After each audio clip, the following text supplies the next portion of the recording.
So I came on today to help somebody else that's out there live out their best life. I'll share with y'all my story on how I turned my passion into a career, and then 3 actionable steps you might be able to follow to do the same for yourself.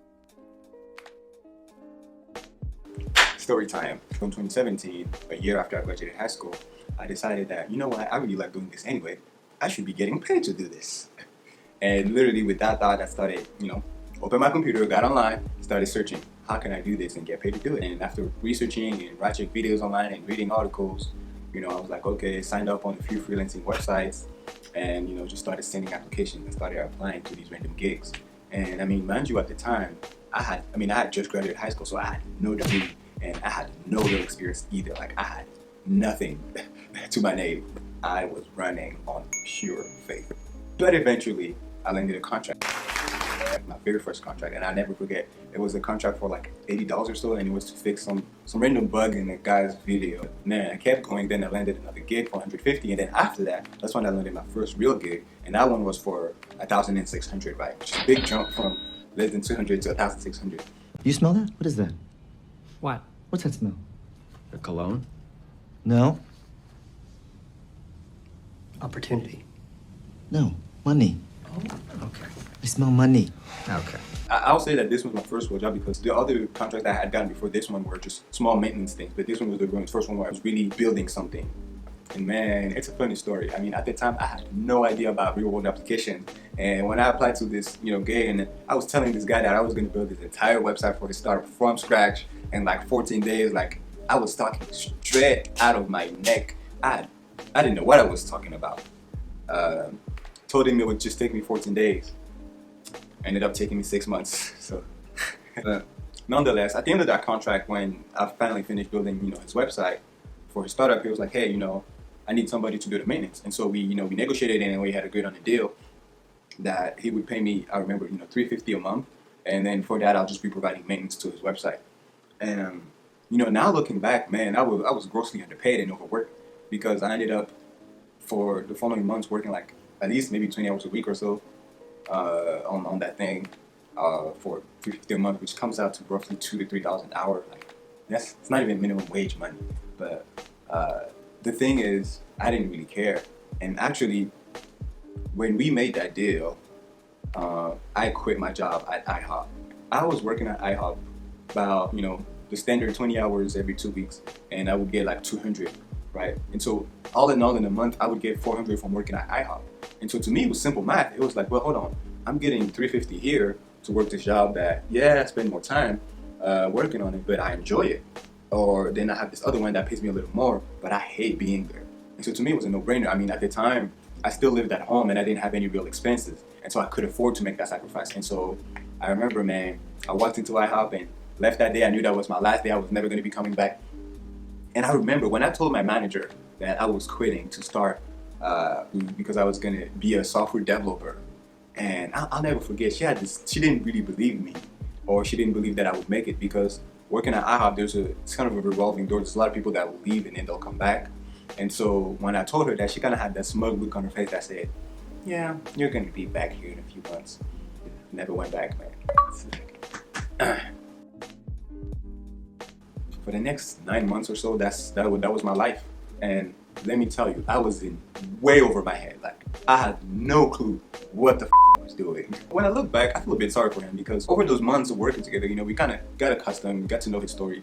And he ended up looking for a freelancer because at first he had originally gone with a corporation to do his website for him, but then he ended up getting burned. Like, he spent like tens of thousands of dollars, and then what they gave him was garbage, right? It wasn't even usable. And so with that, he had like all of his tech money budget was wasted, and so he had to turn around and find something a cheaper alternative, which is how he ended up looking for a freelancer. He ended up hiring me, right? And so I felt a little bad for him because first he got burned by a big company, and then next thing you know, he ends up with this kid that has like no idea what he's doing. But despite the fact that I was a pretty bad developer at that time, we worked well together because I was devoted.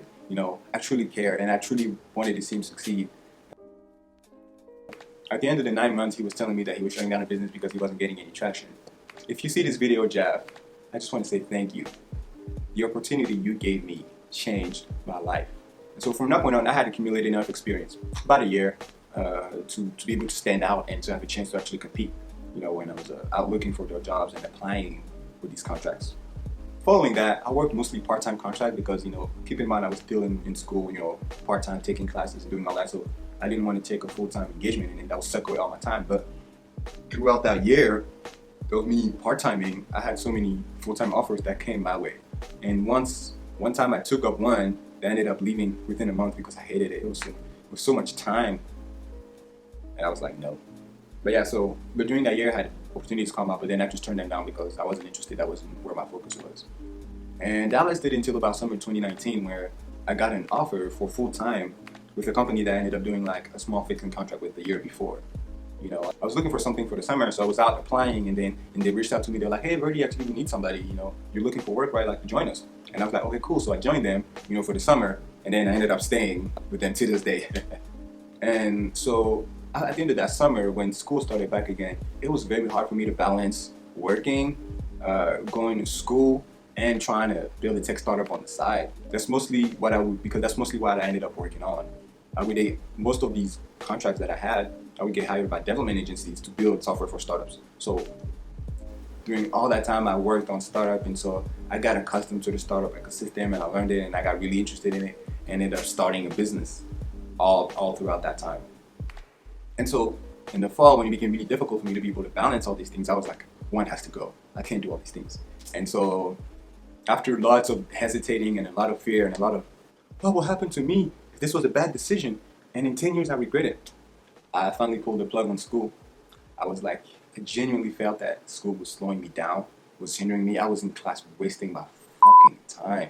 Like, I was sitting in these classes and they were talking to me about two-dimensional arrays and like stuff that is so elementary that I really didn't have the patience. One of my greatest passion in life is learning, but funny enough, I hate school. And what I hate about school is not the learning aspect, it's the whole educational system. No matter how hard I tried to force myself to, I just couldn't give my heart to school. And so, but I could give my heart to, freelancing, to development, and then to my business. And so I was like, you know what? I'm gonna keep focusing on the things that I can do best at. And school is not one of those things. So I pulled the plug on school, December 2019, and then I was like, I'm out. That's sheer insanity. I'm out. And so now here I am. Alright, so I was here editing the video at 1 a.m., because I hate my life. And I realized I forgot a really important bit of the story. How and when I crossed the six-figure landmark. So when I got this gig in full-time in summer 2019, throughout that time I had been doing like small freelance work here and there on the side. And then when I got that, then I was like, let me just focus on this, and I'm trying to get this startup off the ground. And so I stopped messing around with all of that freelancing. But then with Corona, long story short, the launch was really delayed a full year. And until then, like, well, shoot. And so something part-time came across my desk that was a very, interesting opportunity. And then I took it. And so that's how I got to the six figures. It wasn't from the job that I've had since summer 2019. So it was that plus this now part-time freelancing thing that I'm doing on the side and taking it more seriously. So back to the video. Throughout my journey, I've learned a lot of things. But my most important and biggest takeaway was that it's possible, guys. If you just start wherever you are today, if you have enough guts to try to turn your passion into what pays your bill, and you have enough perseverance to survive the early stages, you will succeed. This is a guarantee. If you have the guts to try, and you have the perseverance for the early stages where it's going to be tough, you will make it. So, how can you go about turning your passion into a career? So, the number one is, if there are people out there doing what you want to do, and they're getting paid to do it, figure out a way to get your foot in the door. So, for example, say you're really into baking, right? And you have people that you aspire to and your role models. And these role models are people that do what you're doing, or these people are people that are doing what you love to do, and they're getting paid to do it. That means that it's possible. Figure out a way to be like them. How did they get there? Look into their stories. Where do you get started? Where's the path of least resistance? It's kind of like, it's not going to be handed to you per se, but you're going to have to, it's not going to be handed to you per se, but you're going to have to get creative to try to crack the code, because it is a code that you crack. You have to find a way, like, where is the opening that I can get in? Just get in. That's all you need. You just need to get in. And then once you're in, then you will grow in it. But the biggest thing is, how do you break in and get your foot in the door? Now, while I'm saying that, I must say, there are some industries where you can't do that. You're not going to walk yourself. You're not going to finesse your way into being the head surgeon of a hospital, right? That just doesn't work out. there are certain things where you need like certifications by law, right? You can't get around that. But I'm saying for those places where it's not as clear cut, and a lot of people will say, well, most jobs require a degree, most don't really. The degree surely does help in an environment where it's competitive. You know, it helps you stand out, but you don't really need it. It's all about how good you can perform. As somebody who's been in this other side, like I've worked in places where I've had co-workers that are from Cornell University and from all these big name schools. They have these beautiful, expensive degrees, but I was sitting right next to them, you know, working the same job. And you know, just being in these places and seeing that, working with them, I realized that, you know what, it's not about what a piece of paper that says you have. It's about how good you can do the job. And if you can do the job very well, you don't need the degree. Your skills will open the doors for you. Monetize your passion through content creation. So this is for the ones that have, say it's something like completely untraditional. Like I'm gonna go to the far extreme with this. Say that I am absolutely obsessed about anime. I live and die for anime. I wake up and I breathe, eat, drink anime, whatever. There's nobody that's gonna hire me to pay me to watch anime. So instead, if it's not something that exists under the form of a job that people, or in the form of a service that people are paying for, then you can monetize your passion through content creation. For example, say if I'm such an anime nerd, what I can do is start creating content centered around this topic and build an audience from there. And I start sharing my anime recommendations, or I review certain animes, or I do reaction to the finale of a big show. And if you can't figure out how to do the other two, then the last resort is try to start a small side business around it. Now the thing when you go and you try to start a side business around it is that you're not restrained. You can, you know, you're free to do whatever it is that you want to do, and with that, you're not necessarily dependent on others opening doors for you or creating opportunities for you, but then you can create them for yourself.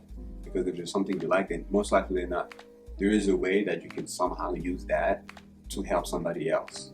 And if you can use that to help somebody else, then that means that's something that can be used to make money from, because you're providing value to somebody. And then through that exchange of value is how you build a business. For example, somebody's really passionate about singing and they love it, but they're not Beyonce. That doesn't mean they can't live off of their passion. They can teach the music, or you know, they can teach others how to sing. They can become coaches and still, you know, have a very successful, living a very successful life while still doing what they love to do. Thank you for making it this far. I truly appreciate it. Don't forget to subscribe, hit the like button, and drop a comment below so I know that you appreciated this video and it provided you some value or helped you out. You know, and subscribe right here. See this button right here? You need to click on that. This right here. Click on it. You know you want to do it. Just click. Just click. Just a little bit. Thank you for watching, and until next time, stay safe.